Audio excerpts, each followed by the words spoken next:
नमस्कार दोस्तों, कैसे हैं आप लोग। आज के इस वीडियो में अपन देखने वाले हैं, डिस्कस करने वाले हैं ब्रह्मांड के बारे में, क्योंकि तमाम परीक्षाओं में ब्रह्मांड को लेकर बहुत सारे प्रश्न बनते हैं। हालांकि परीक्षा के हिसाब से उनका स्तर अलग अलग होता है और अपना आज का जो स्तर है वो है वनडे एग्जाम को लेकर, जहां पर आपको ऑब्जेक्टिव प्रश्न आते हैं, जैसे कि पुलिस कांस्टेबल है, रेलवे है, पटवारी भर्ती है, या फिर ऐसे जो भी एसएससी को ही इसमें मान सकते हैं, जो जिसमें सामान्य से प्रश्न आते हैं, उनको लेकर चर्चा करने वाले हैं। प्रश्न किस तरीके के होते हैं, सबसे बड़ा ग्रह कौन सा है, सबसे छोटा ग्रह कौन सा है, पृथ्वी के पास सबसे नजदीक कौन सा है, पृथ्वी के दूर सबसे दूर कौन सा ग्रह है, सूर्य के पास कौन सा है, सूर्य के नजदीक कौन सा, दूर कौन सा है। इस प्रकार के 100 से भी ज्यादा प्रश्न बनते हैं, जिनको अपन आज की इस वीडियो में डिस्कस करेंगे। मैं वादा कर सकता हूं आपसे कि इस 15 मिनट की वीडियो में जो प्रश्न आप देखेंगे उन प्रश्नों को कभी भूल नहीं सकते, और ऐसे ही प्रश्न आते हैं।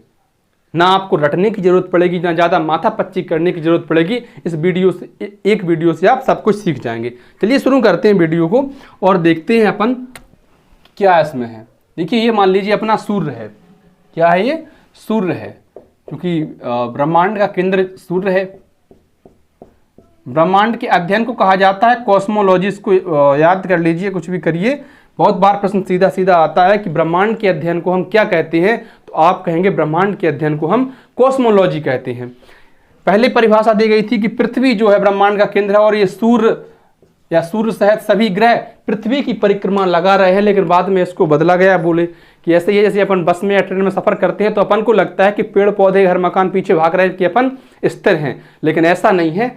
सूर्य के परिक्रमा लगा रहे हैं पृथ्वी सहित सभी ग्रह। सूर्य ब्रह्मांड का केंद्र है। अच्छा, सूर्य एक तारा है। प्रश्न इसी प्रकार से आ जाता है, जैसे सूर्य एक, क्या आएगा? सूर्य एक रिक्त स्थान है। अब आपको 4 विकल्प दे रहे हैं, ग्रह है, उपग्रह है, तारा है या क्या है, क्षुद्र ग्रह है। इस प्रकार से प्रश्न आ जाते हैं, तो आप कहेंगे कि सूर्य एक तारा है। ठीक है भैया, इतनी बात हो गई।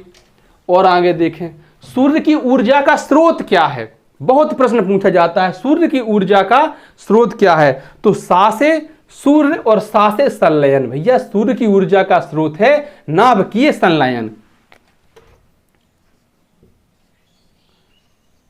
नाभिकीय संलयन सूर्य की ऊर्जा का स्रोत क्या है, आप कहेंगे नाभिकीय संलयन। अब अगर हम बात करें इनमें गैसों की, सूर्य में गैसें कौन कौन सी हैं, तो सूर्य में मुख्य जो गैस है वो हाइड्रोजन है। हाइड्रोजन लगभग कितनी है? 74%, 73.5% के आसपास हाइड्रोजन है। उसके बाद हीलियम है, इसमें लगभग 25%, और ऑक्सीजन भी है, कार्बन भी है, छोटी छोटी गैसें हैं, लेकिन हाइड्रोजन और हीलियम इसकी मुख्य गैसें हैं। आगे हम बात करें कि सूर्य का जो प्रकाश है वो पृथ्वी पर आने में कितना समय लगता है, तो लगभग 500 सेकंड पृथ्वी पर आने में लगते हैं। जो हम सूर्य देख रहे होते हैं वो हमें 500 सेकंड पुराना दिखता है। और चंद्रमा की ही बात कर लें तो चंद्रमा का जो प्रकाश पृथ्वी पर आता है वो लगभग 1.3 सेकंड में आ जाता है। अब इसके बाद अपन महत्वपूर्ण शुरुआत करते हैं और देखते हैं ग्रहों के बारे में। देखिए, ये सूर्य है, सभी ग्रह इसके चक्कर किस प्रकार से लगा रहे हैं? दीर्घवृत्ताकार मार्ग में, मतलब एक बार दूर, एक बार पास, फिर दूर, फिर पास। ऐसा नहीं है कि ऐसे ये सूर्य हो गया और ऐसे ही चक्कर लगा रहा है सब, नहीं भैया, चक्कर इस तरीके से लगा रहा है, एक बार दूर, एक बार पास। इसको कहते हैं दीर्घवृत्ताकार मार्ग। चलिए, ग्रहों को सेट करते हैं और एक ही बार में आप सब कुछ समझ जाएंगे, इनसे संबंधित सारे प्रश्न। पहले सिर्फ लाइन खींच लेते हैं, 1 2 3 4 5 6 7 8, एक अंतिम 9 भी हुआ करता था, तो पहले अभी 9 ही देख लेते हैं, मतलब सब कुछ व्यवस्था सेट करते हैं। पहले करना क्या है कि बुधवार से शुरुआत करनी है अपन को। कौन से दिन से? बुधवार से शुरू करनी है। तो सूर्य के सबसे नजदीक ग्रह कौन सा है? बुधवार। अब आगे क्या करना है? एक दिन छोड़ते जाओ, अगला दिन लिखते जाओ। जैसे कि बुध के बाद कौन सा दिन आता है, आप कहेंगे बृहस्पति, तो बृहस्पति को छोड़कर उसके अगला लिख दो, मतलब कि शुक्र को लिख दो। ठीक है भाई साहब, शुक्र लिख दिया। अच्छा जी, फिर शुक्र के बाद शनिवार छोड़ दो, रविवार लिख दो। लेकिन आप भली भांति इस बात को जानते हैं कि रविवार नाम का कोई भी ग्रह होता ही नहीं है। रविवार की छुट्टी कहां पर होती है? पृथ्वी पर, क्योंकि पृथ्वी पर ही जीवन है, इंसान ही इसकी छुट्टी मनाते हैं रविवार की। तो रविवार को अपन ने पृथ्वी लिख दिया। रविवार के बाद सोमवार छोड़ेंगे, मंगल लिख देंगे। बुध छोड़ो, बृहस्पति लिख दो।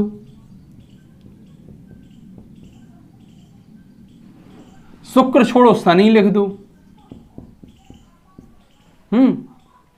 इसके बाद अल्फाबेट क्रम में वर्णमाला के अनुसार सबसे पहले कौन आएगा? आप कहेंगे अरुण, और इसके बाद वरुण। अरुण, वरुण। 8 ग्रह हो गए, 1 2 3 4 5 6 7 8। एक नवा ग्रह कभी हुआ करता था जिसका नाम था यम। यम तो अंत में आता ही है, लेकिन 2006 में प्राग के अंदर खगोल शास्त्री विद्वान बहुत सारे बैठे और उन्होंने यह निर्णय लिया कि अब ये यम जो है वो ग्रहों की श्रेणी में नहीं है, अब इसको क्षुद्र ग्रह माना जाएगा। तो वर्तमान में ग्रहों की संख्या कितनी है? आप कहेंगे सिर्फ 8 है। हिंदू धर्म में नवग्रह की पूजा होती है, 9 ग्रहों को माना जाता है। क्या वैज्ञानिकों की इतनी औकात है कि वो इसको जो है हटा दें?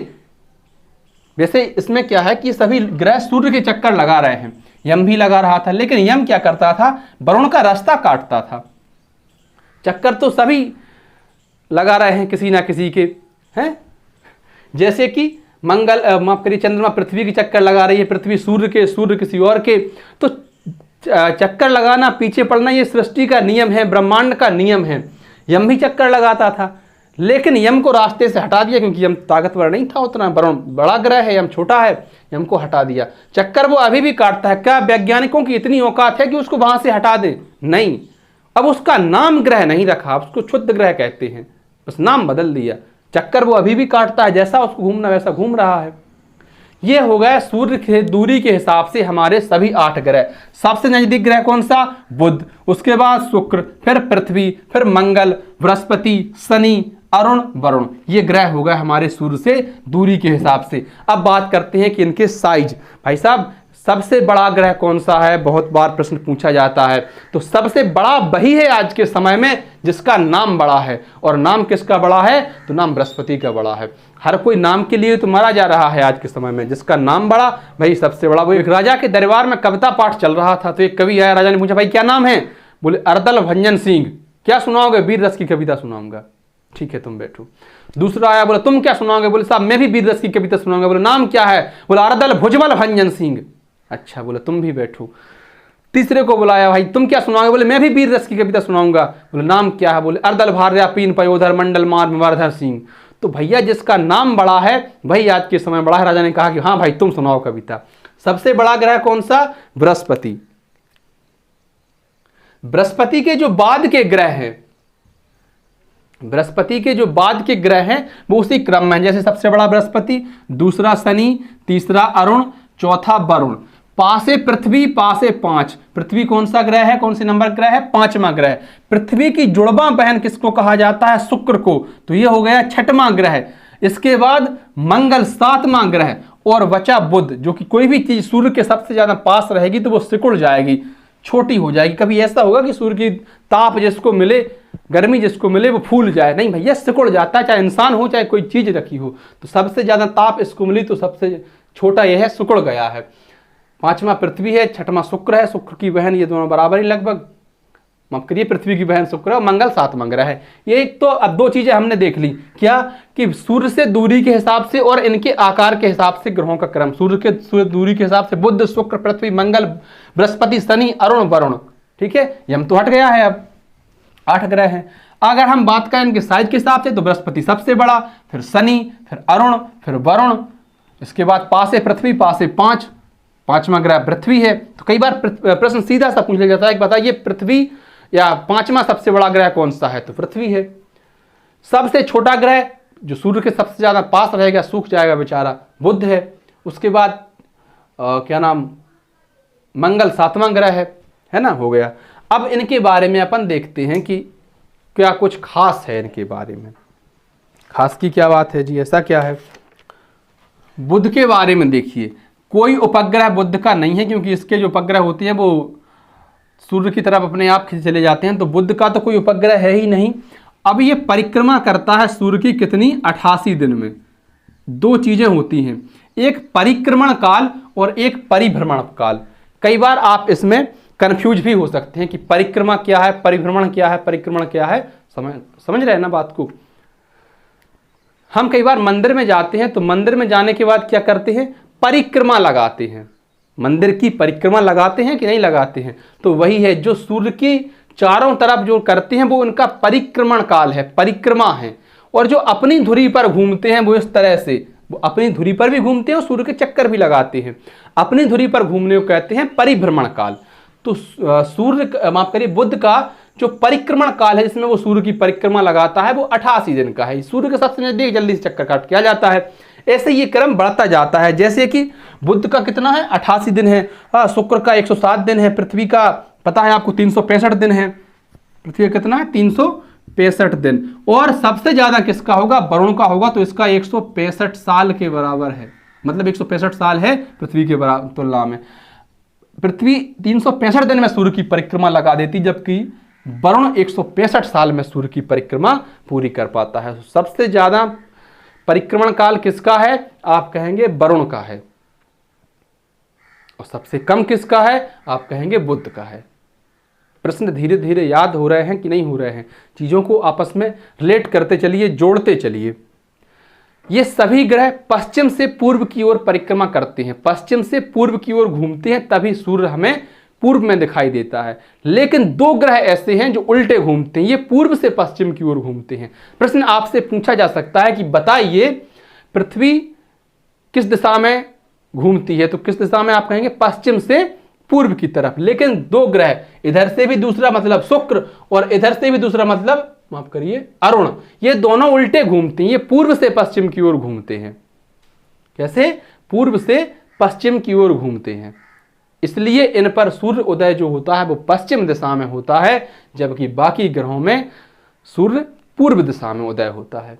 ठीक है, बुध के बाद हम शुक्र की बात करें। शुक्र की खासियत देखिए, भोर का तारा, भोर या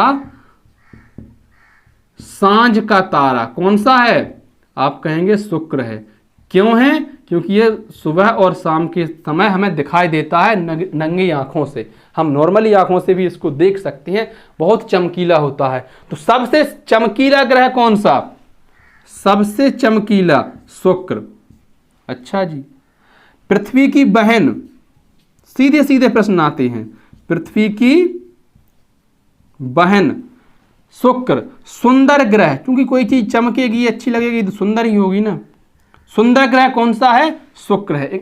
इनके इंग्लिश नाम भी आपको याद करना बेहद जरूरी है। जैसे बुध का नाम क्या है, मरकरी, शुक्र का वीनस, पृथ्वी का अर्थ, मंगल का मार्स, बृहस्पति का जुपिटर, शनि का सैटर्न, अरुण का यूरेनस, वरुण का नेपच्यून। तो इनके इंग्लिश नाम भी कई बार पूछ लिए जाते हैं, इंग्लिश नहीं दे दिए जाते हैं, तो वहां पर कंफ्यूजन ना हो इसलिए इंग्लिश नाम भी जरूरी है। ये हो गई विशेषताएं किसकी, शुक्र की। भोर का तारा, सांझ का तारा, चमकीला ग्रह, पृथ्वी की बहन या और सुंदर ग्रह, ये सीधे सीधे प्रश्न आते हैं। ठीक है भाई साहब। अब पृथ्वी के बाद इसका भी कोई उपग्रह नहीं है, एक और बात ध्यान कर लीजिए। प्रश्न पूछा जा सकता है किन दो ग्रहों का या किन ग्रहों का उपग्रह नहीं है, तो क्या कहेंगे कि भैया शुक्र का और बुध का उपग्रह नहीं है। इनको 4-4 के भाग में आप डिवाइड कर दीजिए। इनको कहते हैं आंतरिक ग्रह और इनको कहते हैं बाह्य ग्रह।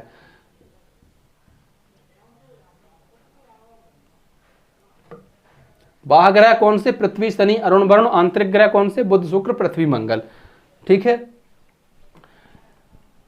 फिर देखिए पृथ्वी के बारे में अगर हम विशेषताएं देखें तो पृथ्वी अपने अक्ष पर जो घूमती है वो 24 घंटे में घूमती है, बहुत बार प्रश्न पूछा जाता है। और सूर्य की परिक्रमा लगाती है वो 365 दिन में लगाती है। आप इस बात को तो भली भांति जानते हैं। पृथ्वी का एकमात्र उपग्रह कौन सा है, चंद्रमा। चंद्रमा एकमात्र उपग्रह है। और रंग कौन सा है पृथ्वी का, नीला। आप अगर सोचें कि पृथ्वी पर तो हरियाली है, पेड़ पौधे हैं, जंगल हैं, हरा दिखाई देता होगा क्योंकि हरा ऑप्शन आता जरूर है, तो ऐसा नहीं है। पृथ्वी पर 2/3 भाग पर तो पानी है और पानी अंतरिक्ष से कैसा दिखाई देता है, नीला। तो पृथ्वी का रंग कैसा है, नीला। बहुत प्रश्न पूछा जाता है। अब आते हैं मंगल की तरफ। मंगल के 2 उपग्रह हैं, कौन कौन से, फीबोस और डीमोस। उपग्रह कौन कौन से हैं मंगल के, फीबोस और डीमोस। एक नेक्स्ट ओलंपिया नाम का पर्वत है यहां पर, जो संभवतः ओलंपिया, जो संभवतः ब्रह्मांड का सबसे बड़ा पर्वत है। कहते हैं कि जो पृथ्वी का सबसे बड़ा पर्वत है माउंट एवरेस्ट, उससे भी 3 गुना बड़ा ये है नेक्स्ट ओलंपिया। मंगल ग्रह का रंग कैसा है? लाल है। क्यों है? आयरन ऑक्साइड की वजह से लाल ग्रह मंगल का रंग है। मंगल पर तो जीवन की तलाश भी करी जा रही है, मार्स मिशन भारत ने भी भेजा था इस पर। फिर आते हैं बृहस्पति की ओर, क्योंकि आपको पता है बृहस्पति सबसे बड़ा ग्रह है। बृहस्पति की एक और खासियत है, अपनी धुरी पर सबसे जल्दी घूमता है। ये कितने समय में घूमता है? 9.8 घंटे, मतलब कि 10 घंटे में भी ये पूरे चक्कर अपनी धुरी पर लगा ले, जबकि सबसे बड़ा है। 10 घंटे में चक्कर लगा लेता है। हालांकि पृथ्वी की परिक्रमा में इसको टाइम लगता है, लेकिन अपनी धुरी पर सबसे तेज घूमता है। कौन सा ग्रह? बृहस्पति ग्रह। कहते हैं कि सर्वाधिक उपग्रहों वाला ग्रह भी बृहस्पति है, लेकिन चूंकि इन दोनों के बीच में क्षुद्र ग्रहों की पेटी पाई जाती है, इसलिए ये संख्या आपको परिवर्तित होती मिलेगी। कई बार शनि को बहुत ज्यादा ग्रह बता दिए जाते हैं सर्वाधिक उपग्रह, कई बार बृहस्पति को सर्वाधिक उपग्रहों वाला ग्रह बता दिया जाता है। दोनों में कंफ्यूज मत होइएगा, ना ऐसे प्रश्न विवादित प्रश्न आते हैं। ये एक विवाद का विषय है कि उपग्रहों की संख्या हमेशा बदलती रहती है, इसलिए आपको किताब में हमेशा अलग अलग मिलेगा। बृहस्पति जो है, बृहस्पति देवता ज्ञान के देवता है, इसलिए इसका उपग्रह है ज्ञानीमेड। सबसे बड़ा उपग्रह कह सकते हैं इसको, ज्ञानीमेड। और इसका रंग कौन सा है? बृहस्पति का रंग है पीला। वो एक ट्रिक आपने याद की होगी, हम हैं नीले पति हैं पीले, बहन शुक्र चमकीली है। मतलब हम माने पृथ्वी नीली है, बृहस्पति पीले हैं, बहन शुक्र चमकीली है ना। तो शुक्र तो जो है चमकीला ग्रह है। बृहस्पति के बाद हम शनि की बात करें तो शनि का जो सबसे बड़ा उपग्रह है वो है टाइटन। ये इसके चारों तरफ गैसों की वलय पाई जाती है। शनि का सबसे बड़ा उपग्रह कौन सा है? टाइटन है, और रंग इसका काला है। इसके बाद हम आते हैं अरुण की तरफ, तो अरुण का रंग कौन सा है? हरा। ये तीसरा सबसे बड़ा ग्रह है ब्रह्मांड का, पृथ्वी, माफ करिए सौरमंडल का। तो इसका रंग कैसा है? हरा रंग है, और ये पूर्व से पश्चिम की ओर घूमता है, इसलिए यहाँ पर सूर्य उदय कहाँ होता है? आप कहेंगे सूर्य उदय इस पर पश्चिम दिशा में होता है। अंतिम जो ग्रह है वो वरुण है, इसका भी लगभग हरा रंग ही है, और सर्वाधिक समय जिस ग्रह को लगता है सूर्य की परिक्रमा करने में वो वरुण ग्रह है। इस वीडियो के माध्यम से मुझे लगता है जो मैंने कोशिश की है आपको बताने की, आप भली भांति इस चीज़ को सीख पाए होंगे। बहुत सारे प्रश्न एक साथ इससे बने, जैसे सूर्य की ऊर्जा का स्रोत क्या है? तो साथ है सूर्य, साथ है संलयन। कौन कौन सी गैसें हैं? हाइड्रोजन और हीलियम। उसके बाद सूर्य के सबसे नजदीक ग्रह कौन सा? बुध। उसके बाद शुक्र, पृथ्वी, मंगल, बृहस्पति, शनि, अरुण, वरुण। यम को कब हटाया गया? 2006 में। कहां पर यह सम्मेलन हुआ था? प्राग में। सबसे बड़ा ग्रह जिसका नाम बड़ा वही बड़ा, कौन सा? बृहस्पति। उसके बाद के क्रम से शनि दूसरा, अरुण तीसरा, वरुण चौथा। 5 है पृथ्वी, 5 है 5। पृथ्वी की जो बहन है उसका 6ठा नंबर है। सूर्य का जो नजदीक है वो सूख गया, इसलिए सबसे छोटा रह गया, तो बुध है 8वां, और 7वां ग्रह है सबसे बड़ा मंगल। सूर्य के सबसे नजदीक ग्रह होने की वजह से सबसे जल्दी सूर्य की परिक्रमा कर देता है कौन सा ग्रह? बुध। सबसे दूर होने की वजह सबसे समय जिसको ज्यादा लगता है वो लगता है किसको? वरुण को। अगर आपने कभी दौड़ की हो, आर्मी की, पुलिस की या किसी की भी, तो जो राउंड में आपको दौड़ना होता है, आपसे कोच या कोई भी आपको ये सलाह देता है कि किनारे किनारे दौड़ना, ताकि आपको थोड़ा सा 10-5 मीटर का अंतर आ जाएगा, आप उतना आपको कम दौड़ना पड़ेगा। तो वही है, ये किनारे ये सबसे जल्दी चक्कर देकर आ जाता है, इसको समय लगता है। शुक्र के बारे में देख लीजिए, बहुत ज्यादा प्रश्न आते हैं। भोर का तारा, सांझ का तारा, सबसे ज्यादा चमकीला ग्रह। मैंने चमकील क्यों लिख दिया भाई? सबसे ज्यादा चमकीला ग्रह। पृथ्वी की जुड़वा बहन, सबसे सुंदर ग्रह। यही प्रश्न सीधे सीधे परीक्षा में पूछ लिए जाते हैं। पृथ्वी के बारे में एकमात्र उपग्रह कौन सा है? चंद्रमा। पृथ्वी का रंग कैसा है? नीला। और तो बाकी पृथ्वी के बारे में आप जानते ही हैं कि 24 घंटे में अपनी धुरी पर घूमती है, 365 दिन में सूर्य की परिक्रमा लगाती है, इसी वजह से ऋतुओं में परिवर्तन होता है। पृथ्वी के बाद देखिए मंगल। मंगल का रंग कौन सा है? लाल, आयरन ऑक्साइड की वजह से। और संभावना यह है कि मंगल पर कभी ना कभी पानी जरूर रहा होगा, तभी इसमें आयरन ऑक्साइड पाई जाती है, क्योंकि जंग लोहे में तभी लगती है जब उसको हवा भी मिले और नमी भी मिले, ऑक्सीजन भी मिले और नमी भी मिले, तो कहीं ना कहीं ऑक्सीजन और नमी इस पर रही होगी, तभी इस पर जंग लगी है। इसलिए मंगल ग्रह का रंग कौन सा है? लाल है। अच्छा माफ करिए, मैंने गलत लिख दिया क्या? 365 दिन, पृथ्वी का है 365 दिन, तो क्या लिखा था? ठीक है। उपग्रह कौन कौन से है? फीबोस और डीमोस। सबसे बड़ा पर्वत कहाँ पाया जाता है ब्रह्मांड में? तो नेक्स्ट ओलंपिया, मंगल ग्रह पर पाया जाता है। पृथ्वी के सबसे बड़े पर्वत माउंट एवरेस्ट से 3 गुना बड़ा है। इसके बाद आता है बृहस्पति, सबसे बड़ा ग्रह तो है ही। सबसे बड़ा उपग्रह बृहस्पति कौन सा है? आप कहेंगे ज्ञानीमेड, कैसे याद करना है? बृहस्पति ज्ञान के देवता होते हैं। बृहस्पतिवार को पीले कपड़े पहन जाते हैं, पीला इसका रंग है। बृहस्पति के बाद देखिए शनि, शनि के चारों तरफ गैसों की वलय पाई जाती है। सबसे बड़ा उपग्रह कौन सा है? टाइटन। रंग कैसा है? काला। अरुण का रंग कैसा है? हरा। इनके बारे में सिर्फ रंगों के बारे में बात की जाती है। और अरुण और शुक्र, यहाँ से दूसरा और उधर से दूसरा, अब ये अपने क्या नाम इनका उल्टे चक्कर लगाते हैं सूर्य के, पश्चिम से, माफ करिए पूर्व से पश्चिम की ओर। इस वजह से यहाँ पर सूर्य उदय जो होता है वो पश्चिम दिशा में होता है। वरुण को सर्वाधिक समय लगता है सूर्य की परिक्रमा करने में। इस प्रकार से आपके ग्रहों के प्रश्न समाप्त होते हैं। मेरी सलाह यह है, आपकी एक बार आपने वीडियो ये देख ली, एक बार इसको स्पीड बढ़ाकर देख लीजिए 1.25 या 1.5, एक बार अपने हिसाब से इस प्रकार का पैराग्राफ या डायग्राम बनाकर देख लीजिए। उम्मीद है कि आपको ये सारे प्रश्न बहुत अच्छे से याद हो जाएंगे और इस प्रकार के प्रश्न जब आपको आएंगे आपके सामने परीक्षा में, तो आपको कोई भी दिक्कत या समस्या इन प्रश्नों में नहीं होगी। धन्यवाद प्यारे साथियों। वीडियो आपको अच्छी लगी हो तो वीडियो को लाइक कर दें, अपने अन्य जरूरतमंद साथियों तक साझा भी कर दें, और चैनल पर नए हैं तो हाथ जोड़कर निवेदन है अपने चैनल को सब्सक्राइब भी कर दें।